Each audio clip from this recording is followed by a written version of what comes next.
ਤੇ ਜੋ ਇਹ ਸਰੀਰ ਤੋਂ ਪਿੱਛੇ ਹੈ, ਬੁੱਧੀ ਤੋਂ ਵੀ ਪਿੱਛੇ ਹੈ, ਮਨ ਤੋਂ ਵੀ ਪਿੱਛੇ ਹੈ, ਜਿਹੜਾ ਇਸ ਕਾਲ ਤੋਂ ਪਿੱਛੇ ਹੈ, ਸਮੇਂ ਤੋਂ ਪਿੱਛੇ ਹੈ। ਦਰਅਸਲ ਇਉਂ ਸਮਝ ਲਓ ਕਿ ਕਾਲ ਨੂੰ, ਸਮੇਂ ਨੂੰ ਹੋਣ ਵਾਸਤੇ ਵੀ ਸਪੇਸ ਤੇ ਚਾਹੀਦੀ ਹੈ ਨਾ।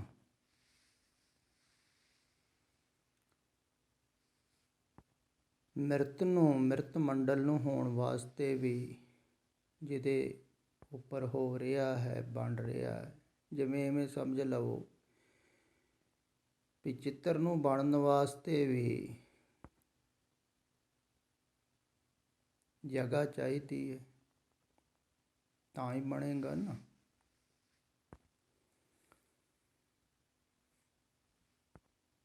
ਤਾਂ ਕੋਈ ਟਿਕੀ ਹੋਈ ਚੀਜ਼ ਚਾਹੀਦੀ ਹੈ ਜਿਹਦੇ ਉੱਪਰ ਇਹ ਚਲਾਏਮਨ ਚੱਲ ਰਿਹਾ ਹੈ।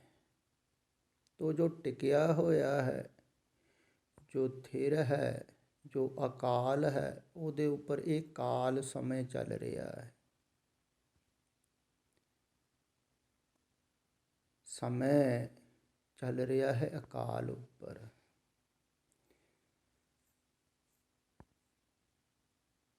ਤੇ ਜਿਹੜਾ ਨਾਸਤਿਕ ਹੈ ਉਹ ਕਹਿੰਦਾ ਹੈ ਵੀ ਜੋ ਚੱਲ ਰਿਹਾ ਹੈ ਨਾ, ਸਾਹਮਣੇ ਦਿਖ ਰਿਹਾ ਹੈ, ਇਹੋ ਹੀ ਚੱਲ ਰਿਹਾ ਹੈ, ਅਸੀਂ ਚੱਲ ਰਹੇ ਹਾਂ, ਅਸੀਂ ਚੱਲਣਾ ਹੈ, ਪਿੱਛੇ ਕੋਈ ਚਲਾਉਣ ਵਾਲਾ ਨਹੀਂ। ਤੇ ਆਸਤਿਕ ਦਾ ਅਰਥ ਹੁੰਦਾ ਹੈ ਜਿਹਨੂੰ ਆਸਥਾ ਹੈ ਅਸਤਿਤਵ ਤੇ, ਵੀ ਜੋ ਕੁਛ ਚੱਲ ਰਿਹਾ ਹੈ ਨਾ, ਇਹਦੇ ਪਿੱਛੇ ਇੱਕ ਚਲਾਉਣ ਵਾਲਾ ਵੀ ਹੈ, ਇਹਨੂੰ ਬਣਾਉਣ ਵਾਲਾ ਵੀ ਹੈ, ਜਿਹਦੇ ਉੱਪਰ ਇਹ ਸਭ ਕੁਛ ਬਣਿਆ ਹੈ, ਉਹ ਤੇ ਮੌਜੂਦ ਹੈ ਇਹ ਤੋਂ ਪਿੱਛੇ।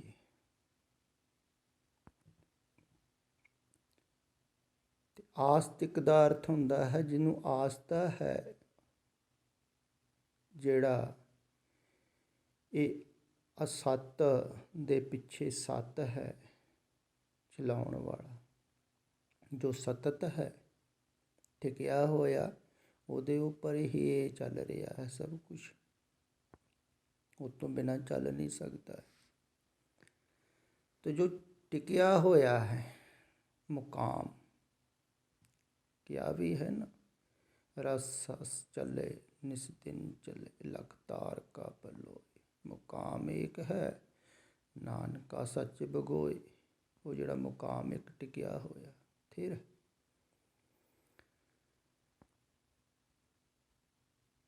ਤੇ ਜੋ ਇਹ ਚੱਲ ਰਿਹਾ ਹੈ, ਇਹ ਕਾਲ ਦੇ ਅੰਦਰ ਹੈ, ਸਮੇਂ ਦੇ ਅੰਦਰ ਪੈਦਾ ਹੋ ਰਿਹਾ ਹੈ, ਮਿਟ ਰਿਹਾ, ਥਿਰ ਨਹੀਂ, ਵਾਸਤਵਿਕ ਨਹੀਂ, ਹਰ ਵਕਤ ਹੀ ਮਿਟ ਰਿਹਾ। ਇਹ ਤੋਂ ਪਿੱਛੇ ਜਿਹੜਾ ਹੈ, ਜਿਹੜਾ ਚਲਾਉਣ ਵਾਲਾ ਹੈ ਇਹਨੂੰ, ਕਾਲ ਨੂੰ, ਸਮੇਂ ਨੂੰ, ਸਮੇਂ ਤੋਂ ਪਿੱਛੇ ਹੈ। ਸਰੀਰ ਵੀ ਕਾਲ ਦੇ ਅੰਦਰ ਹੈ, ਸਰੀਰ ਤੋਂ ਵੀ ਪਿੱਛੇ ਹੈ, ਬੁੱਧੀ ਤੋਂ ਵੀ ਪਿੱਛੇ ਹੈ, ਮਨ ਤੋਂ ਵੀ ਪਿੱਛੇ ਹੈ।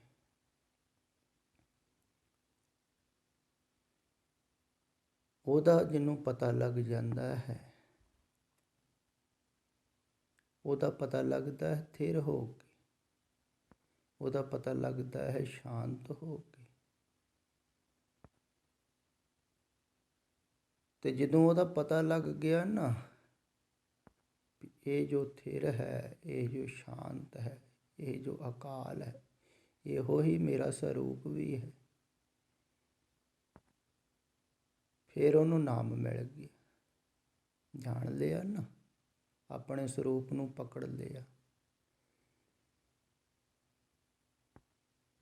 ਨਾਮ ਕੋਈ ਬਾਹਰੋਂ ਥੋੜ੍ਹੀ, ਉਹ ਅੱਖਰਾਂ ਦੁਆਰਾ ਤੇ ਚਲੋ ਸਹਾਰਾ ਹੈ, ਵੀ ਬਾਹਰ ਉਸ ਧਿਆਨ ਨੂੰ ਹਟਾਉਣਾ ਹੈ, ਅੱਖਰਾਂ ਦੁਆਰਾ, ਸ਼ਬਦਾਂ ਦੁਆਰਾ ਹੀ ਹਟੇਗਾ।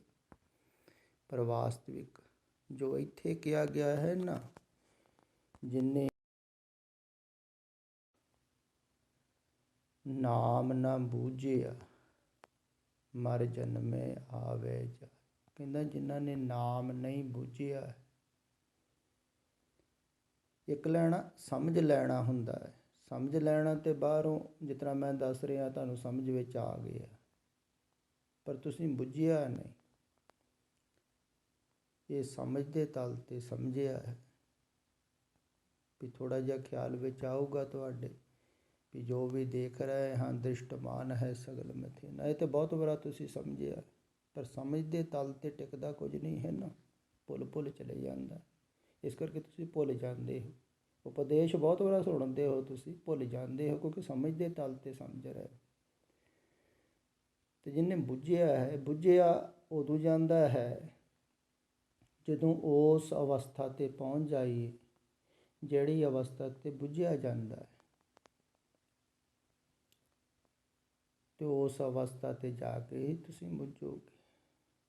ਅਤੇ ਉਸ ਅਵਸਥਾ 'ਤੇ ਪਹੁੰਚੋਗੇ ਕਿਵੇਂ? ਗੁਰਮੁਖ ਹੋ ਕੇ, ਗੁਰੂ ਦੇ ਸ਼ਬਦ ਵਿੱਚ ਚਿੱਤ ਲਾ ਕੇ। ਮਨ ਰੇ ਸ਼ਬਦ ਤਰਹੁ ਚਿੱਤ ਲਾਏ। ਚਿੱਤ ਲਾਉਣਾ ਹੈ, ਖਿਆਲ ਵਿੱਚ ਰੱਖਣਾ, ਅੱਠੇ ਪੈਰ ਯਾਦ ਰੱਖਣਾ। ਸ਼ਬਦ ਕਹਿ ਲਈਏ, ਉਪਦੇਸ਼ ਕਹਿ ਲਓ, ਮੰਤਰ ਕਹਿ ਲਓ, ਉਹਨੂੰ ਯਾਦ ਰੱਖਿਆ, ਚੇਤੇ ਰੱਖਿਆ। ਭੁੱਲ ਜਾਵੇਗਾ, ਫਿਰ ਯਾਦ ਕਰੋ ਵੀ ਇਹਦੇ ਵਿੱਚ ਫਸਣਾ ਨਹੀਂ ਹੈ। ਇਹ ਕਾਲ ਹੈ,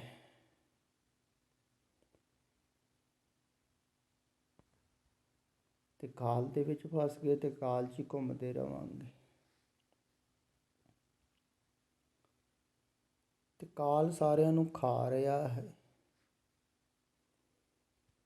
ਸਾਰਾ ਕੁਛ ਹੀ ਮਿਟ ਰਿਹਾ ਹੈ, ਵਿਨਾਸ਼ ਹੋ ਰਿਹਾ ਹੈ। ਅਤੇ ਕਾਲ ਦੇ ਨਾਲ ਜੁੜ ਕੇ ਤੁਸੀਂ ਵੀ ਮਿਟ ਰਹੇ ਹੋ। ਅਤੇ ਸਰੀਰ ਤੇ ਮਿਟੇਗਾ ਹੀ,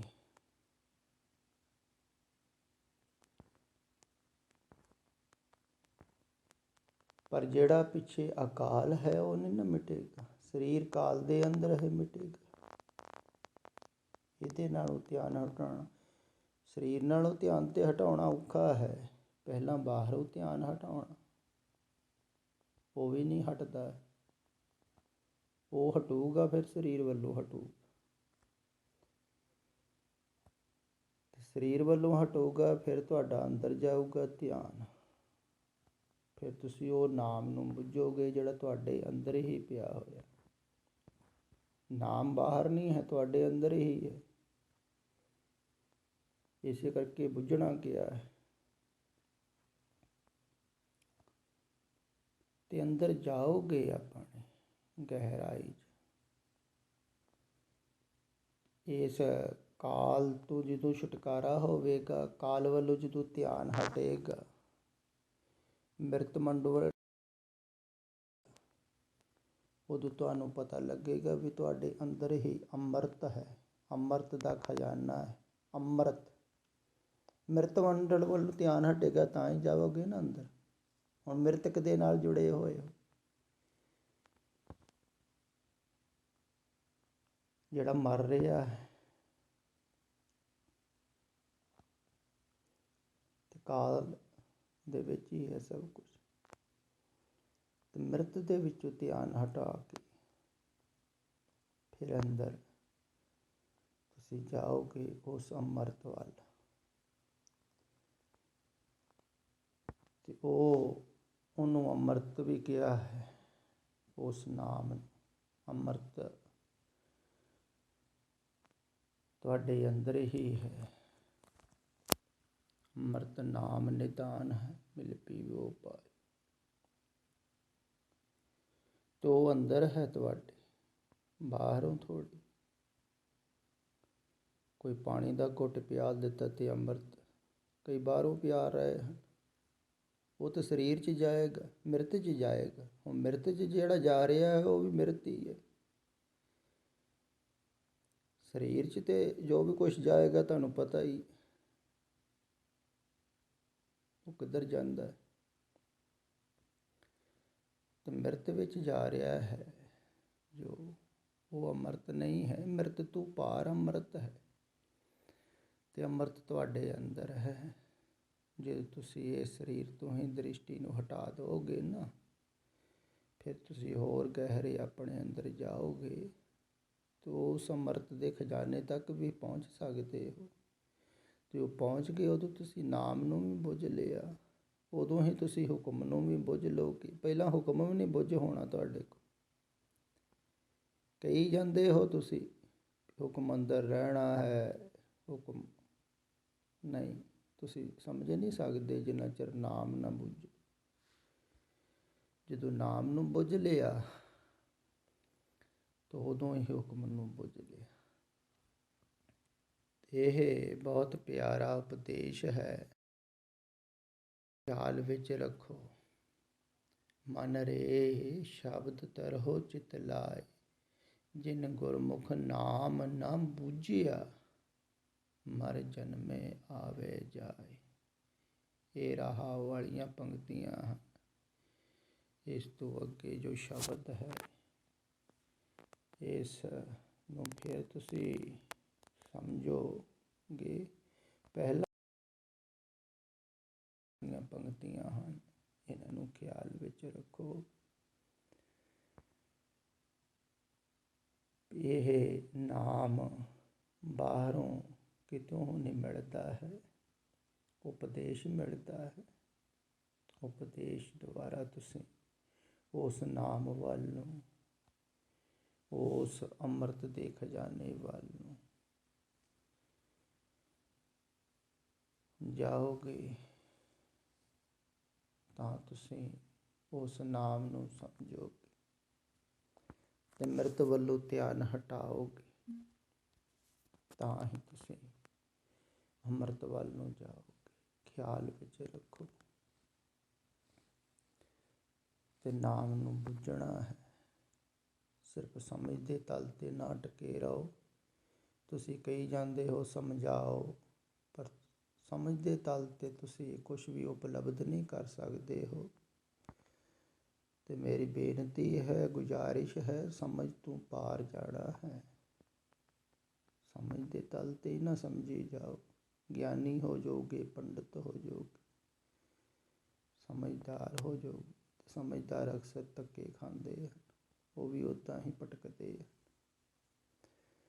ਤੇ ਸਮਝ ਤੋਂ ਪਾਰ ਸਮਝੋ, ਸਮਝ ਕੇ ਉਹ ਜੋ ਜਾਣਿਆ ਹੈ ਨਾ, ਉਸ ਤੋਂ ਪਿੱਛੇ ਹੁੰਦੇ ਜਾਓ ਤੇ ਤੁਸੀਂ ਉਹਨੂੰ ਵੀ ਜਾਣ ਲਵੋਗੇ ਜਿਹੜਾ ਸਮਝ ਦੇ ਵਿੱਚ ਨਹੀਂ ਆਉਂਦਾ ਹੈ।